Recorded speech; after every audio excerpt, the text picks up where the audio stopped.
gars et bienvenue dans cette nouvelle vidéo. Bon, par où commencer pour essayer de débriefer ce match? J'ai envie de dire que le Barça s'en sort vraiment bien en se qualifiant déjà pour les huitièmes de finale, chose qui n'est pas arrivée depuis 2 ans. Donc faut quand même souligner ce truc là, et même en faisant un match nul ou en perdant le match face à Anvers, ils pourront potentiellement finir ce groupe là en tant que premier. Donc belle opération pour le Barça face à Porto aujourd'hui lors de la 5e journée des phases de groupe de Ligue des Champions. Mais il y a quand même beaucoup de choses à dire sur ce Barça qu'on est en train de voir lors de cette saison là. Un Barça qui a très bien démarré la saison. Un Barça qui a commencé la saison avec de très bonnes recrues comme Gundogan, Joao Félix, Joao Cancelo, peut-être aussi Nigo un petit peu. Et donc qui ont fait un très bon début de saison. Mais qui, au fur et à mesure des blessures, ont commencé à moins assurer. On s'attendait logiquement à voir l'équipe de Xavi évoluer sur tous les niveaux. Mais voilà, on a l'impression que ça régresse un petit peu, qu'il y a un souci quelque part. Alors, ça peut s'expliquer, ça a plusieurs explications. Tout d'abord, moi je pense qu'il y a un facteur très essentiel qu'on oublie souvent de mentionner, c'est le Camp Nou. Le Barça a eu l'habitude de jouer au Camp Nou depuis des années et donc ça influe énormément sur les performances des joueurs, que ça soit côté barcelonais mais surtout côté visiteur, parce que une équipe qui visite le Barça et qui va jouer face au Barça au Camp Nou a forcément cette pression supplémentaire de pouvoir subir cette ferveur des supporters barcelonais au Camp Nou, un stade où on peut voir une affluence maximale de 98 000 personnes. Bon, ça le fait rarement, mais vous imaginez l'ambiance qu'il doit y avoir dans le Camp Nou quand il est rempli à bloc. Là, cette année, il joue à Montjuïc.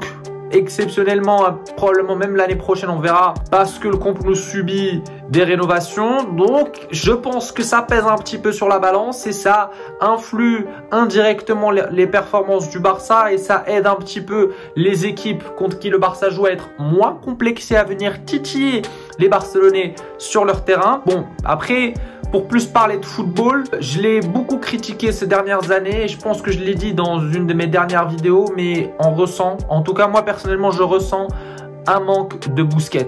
Lui qui avait le tempo de ce milieu de terrain, lui qui, de par sa classe, de par sa patience, de par son sang-froid, a toujours réussi à bien fixer les milieux relayeurs avec qui jouer, et également c'est un joueur qui réussit à trouver tout le temps des passes clés et à briser les lignes défensives des équipes adverses. C'est clairement le spécialiste des passes cachées.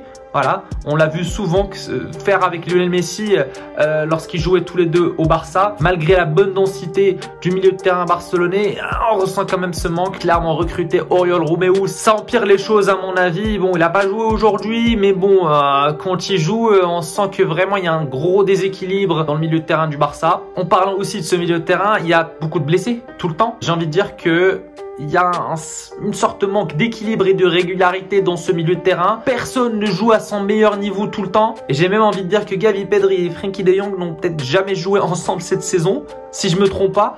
Et c'est quand même grave parce qu'à chaque fois, il y en a un qui se blesse. Là, maintenant, c'est au tour de Gavi de se blesser. Au moment où Pedri et Frenkie de Jong reviennent de blessure, bah, c'est Gavi qui prend une blessure, et une blessure très grave parce qu'il va subir une opération au genou suite à sa blessure des croisés. Encore une fois, un joueur qui subit cette lourde blessure et qui voit sa saison s'achever prématurément. Donc il va rater toute la saison avec le Barça. Il va également rater l'Euro avec l'Espagne, mais également les Jeux Olympiques avec l'Espagne également. Vraiment gros coup dur pour le milieu du Barça. Mais bon, on se dit que bon, là maintenant on a quand même Gundogan, Frenkie, Pedri, il y a Oriol Romeu et Sergio Roberto qui peuvent être de bonnes doublures, mais je pense pas au niveau de ces 3 joueurs là, et en rajoutant également Pedri.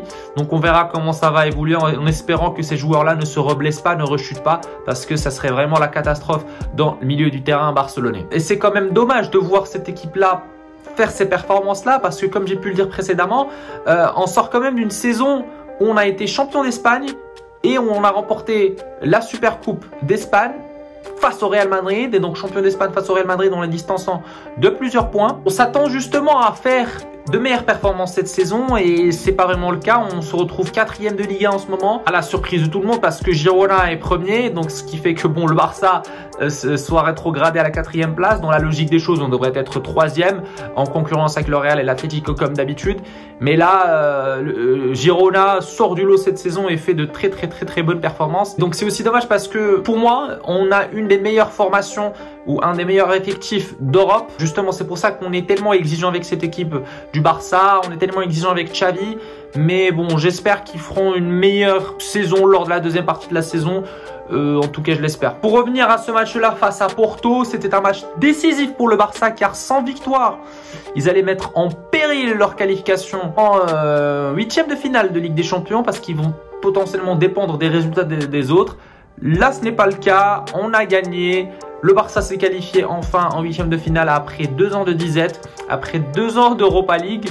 On a enfin réussi à franchir ce cap-là. Donc, beaucoup de gens sont satisfaits et beaucoup de gens sont aussi soulagés d'être qualifiés. Je cite bien évidemment Xavi, Laporta et tous les dirigeants qui ont œuvré jour et nuit pour remettre cette équipe-là sur les bonnes rails.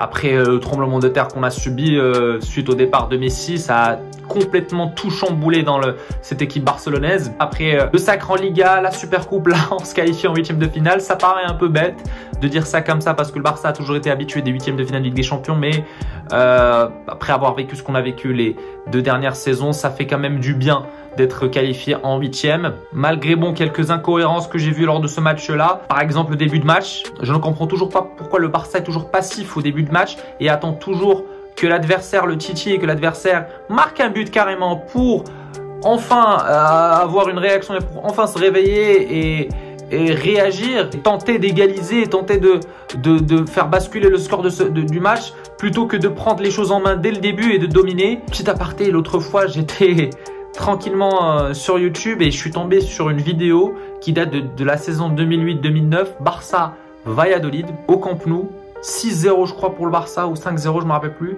Un quadruplé d'Eto'o, un match stratosphérique de Léo Messi. Mais j'ai surtout été obnubilé par la qualité du jeu que proposait le Barça à cette époque-là. Et je comprends mieux pourquoi aujourd'hui on a l'impression que le Barça a perdu cet ADN-là. À cette époque-là, le ballon circulait d'une vitesse entre les joueurs, c'était incroyable. Là, maintenant, avec le recul, on se rend enfin compte ce que le Barça de Guardiola faisait comme dégâts. Et moi-même, je me rends enfin compte que à cette époque-là aussi, quand je regardais les matchs du Barça, je me posais des questions du genre, bah Messi va marquer combien aujourd'hui? Le Barça va marquer combien aujourd'hui? Mais aujourd'hui, on se pose plus les mêmes questions. Aujourd'hui, quand on regarde le Barça, c'est comme si on regarde une équipe normale, j'ai envie de dire. On s'attend au pire avec eux. On ne sait jamais ce qui va se passer. Ils peuvent se prendre beaucoup de buts, comme ils peuvent marquer beaucoup de buts, comme ils peuvent pas en marquer. On ne sait jamais ce qui peut se passer. Alors qu'avant, moi personnellement, j'avais une sorte de sérénité quand je regardais le Barça jouer. Parenthèse fermée.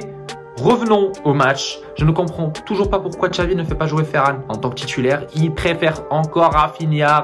Alors certes, oui, Rafinha a certaines qualités indéniables. En tant que gaucher, évidemment, en tant qu'ailier droit, c'est important d'avoir une patte gauche. Donc je pense que Xavi préfère jouer de cette manière-là.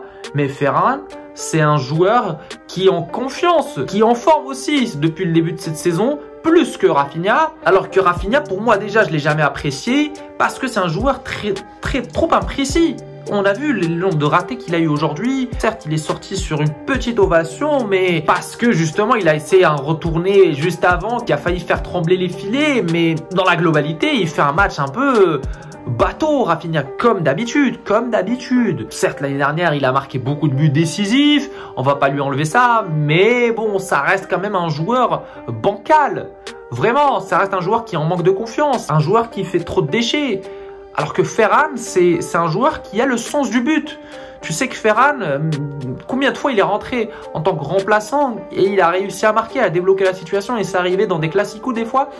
Donc ça explique le fait que ce joueur-là a le sens du but et il faut lui donner beaucoup plus de confiance que ce que donne Xavi à Rafinha. Voilà, donc encore une fois Xavi, c'est lui qui fait la loi et des fois on ne comprend pas ses décisions qui peuvent être des fois pour lui logiques, mais pour les supporters ou un simple téléspectateur ou un spectateur basique, un peu illogique. Donc on verra ce qu'il va faire lors des prochains matchs. Moi j'espère qu'il puisse faire jouer davantage Ferran, surtout sur le côté droit, parce que Ferran joue mieux sur ce côté droit plutôt que sur le côté de Joao Félix, parce que Joao Félix, il a ce côté-là, c'est à lui, on va pas lui enlever ce côté-là, il est titulaire indiscutable sur ce côté, il bouge pas. Mais Ferran doit performer plus sur ce côté droit et doit jouer de plus en plus en tant que titulaire. Donc j'espère que Xavi va retenir la leçon à nouveau, parce que il a aussi le problème de Lamine Yamal qui doit jouer, qui est aussi bon et moins expérimenté. Donc je comprends, c'est un vrai casse-tête pour Xavi, mais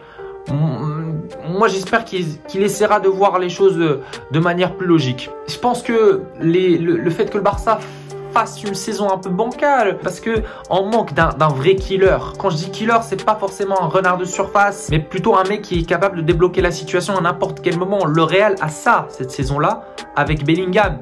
Ils avaient ça avec Benzema ces dernières années, surtout après le départ de Cristiano Ronaldo. Le Barça, depuis le départ de Messi, ils sont dans cette recherche constante d'avoir quelqu'un qui pourrait débloquer la situation. Alors certes, Joao Félix a le potentiel de le faire, mais pas le mental, j'ai l'impression, même si bon, il a marqué aujourd'hui, il a fait un très bon match dans sa globalité, il a heurté le poteau, ou plutôt la barre transversale dans un tir qui a failli être un golasso, mais bon, ça reste quand même pas suffisant pour qu'il ait ce statut-là de killer. Lewandowski, bon, il est vieillissant, on va pas lui reprocher quoi que ce soit, il est vieillissant, et d'ailleurs je le trouve de plus en plus imprécis aussi. J'ai l'impression qu'il est en manque d'équilibre à chaque fois qu'on le trouve, et à chaque fois qu'il est démarqué, l'impression qu'il ne contrôle pas bien le ballon, il est tout le temps en déséquilibre. Ce n'est plus le Lewandowski qu'on a connu à l'époque du Bayern. Alors oui, il vieillit de plus en plus, c'est normal, il n'a plus ce niveau-là, il faut quand même se l'avouer. Je trouve qu'il n'est pas complémentaire avec les attaquants avec qui il joue, que ce soit avec Rafinha, Ferran. Tous les attaquants qui ont joué aujourd'hui, je ne les trouve pas complémentaires avec Lewandowski. La preuve, il ne fait que se plaindre. Il ne fait que se plaindre, et je comprends, c'est frustrant de ne pas marquer, connaissant la capacité du buteur et le renard de surface qu'il est, et d'être mal épaulé ou de mal se comprendre avec ces attaquants-là, ça peut frustrer. Donc je trouve que c'est un réel souci, connaissant le potentiel et connaissant le vrai niveau de Lewandowski. Encore une fois, oui, il prend de l'âge, mais ça reste quand même Robert Lewandowski, un des meilleurs attaquants de l'histoire. Donc j'espère que Xavi essaiera de trouver des solutions sur ce niveau-là, parce que on a quand même une belle attaque, et on a une attaque qui est capable de marquer beaucoup de buts. Chose que le Barça ne fait toujours pas, on se contente toujours du minimum de buts. Et justement, c'est un latéral qui débloque la situation. Je parlais du problème de killer, c'est Joao Cancelo, encore une fois, qui débloque la situation. Je me rappelle plus d'un match en ce début de saison où il a à lui seul débloqué la situation en marquant le but victorieux, en faisant des passes décisives. Là, cette fois-ci, il fait pareil, il marque un but qui relance le Barça dans le match, et il fait une passe D pour Joao Félix. C'est un latéral qui fait ça encore une fois, et je me demande comment le Barça va réussir à trouver une solution avec Joao Félix et Joao Cancelo pour les faire signer, parce qu'il faut quand même rappeler que c'est des joueurs qui sont prêtés. Donc ils vont potentiellement s'en aller en fin de saison. Donc j'espère que le Barça trouvera une solution avec eux, parce que c'est des joueurs indispensables, et aujourd'hui c'est eux qui ont débloqué la situation, et c'est grâce à eux que le Barça gagne ce match, et en particulier grâce à Joao Cancelo. Mais bon, c'est très bien pour le Barça aujourd'hui de répondre présent dans un moment sous pression. On s'est rappelé l'année dernière lorsqu'ils avaient joué face à l'Inter au Camp Nou, où c'était un match très décisif, et ils n'ont pas vraiment répondu présent, parce qu'ils se sont fait avoir, ils se sont fait vraiment doubler par l'Inter, qui a, je pense, réussi à avoir un nul au Camp Nou, ce qui a empêché le Barça de se qualifier en 8e, et qui a compliqué sa qualification, et qui est parti jouer face au Bayern à l'extérieur, sans armes et sans motivation et sans confiance surtout. Là, cette fois-ci, je trouve qu'ils ont quand même mûri sur ce côté-là, et je suis très content qu'ils aient répondu présent lors de ce match-là. Ça leur a donné encore plus de confiance, et je pense que ça va relancer le Barça pour justement aborder les prochains matchs qui vont être très décisifs et importants pour le reste de la saison, parce qu'ils jouent non seulement contre l'Atlético Madrid lors du prochain week-end, mais également contre Girona après, une des deux meilleures équipes de la Liga cette saison. C'est des matchs très importants, donc j'espère que le Barça arrivera en très grande forme lors de ces matchs-là. Et puis, un gros point négatif dont j'ai oublié de parler, un joueur que j'ai oublié de mentionner, c'est İlkay Gündoğan. Je trouve qu'il fait une saison très bancale lui aussi. On s'attend à plus. On doit être. Moi personnellement, je suis très exigeant avec Gündoğan. Lui qui personnellement a sorti l'année dernière une meilleure saison qu'un Busquets doit normalement nous faire oublier ce manque-là et ce joueur-là qui est Busquets, mais c'est pas vraiment le cas. On ressent le manque de Busquets dans ce milieu de terrain, on ressent un déséquilibre, on ressent une fébrilité dans ce milieu de terrain catalan. Et Gündoğan, pareil, je trouve qu'il est pas solide sur ses appuis, il est pas solide sur ses jambes. Il se fait doubler par tout le monde, par tous les défenseurs, trop d'imprécision dans ses passes. Bon, il a fait quelques bons matchs, je pense face à Porto à l'aller, il a bien joué face au Real, mais ça reste des matchs qu'on peut compter sur les doigts d'une main. Gündoğan de City, c'était le capitaine, c'était le joueur qui faisait tout le temps de très bonnes performances. Peut-être il lui faut un peu plus de temps pour s'adapter, pour faire ses marques, mais connaissant son caractère et sa personnalité, je m'attends à ce qu'il soit beaucoup plus entreprenant sur le terrain. Chose qu'on ne voit pas malheureusement, donc j'espère qu'il va évoluer petit à petit et qu'il va prendre de plus en plus de place dans ce milieu du Barça ou dans cette équipe du Barça plus généralement. Du coup, la question que j'ai envie de vous poser aujourd'hui les gars est la suivante. Pensez-vous que le Barça va faire de meilleures performances lors de la deuxième partie de cette saison? Dites-moi tout en commentaire les gars, j'aimerais bien avoir vos avis comme d'habitude, ça fera un petit débat, donc n'hésitez pas à me dire ce que vous en pensez. Du coup, c'est tout les gars pour cette vidéo, j'espère qu'elle vous a plu. Si c'est le cas, n'hésitez pas à liker, à commenter, à partager avec vos amis, c'est très important pour le référencement et ça me fera plaisir également. N'hésitez pas aussi à vous abonner, à activer la cloche pour ne rater aucune de mes vidéos et nous les gars, on se retrouvera lors d'une prochaine vidéo. Ciao ciao.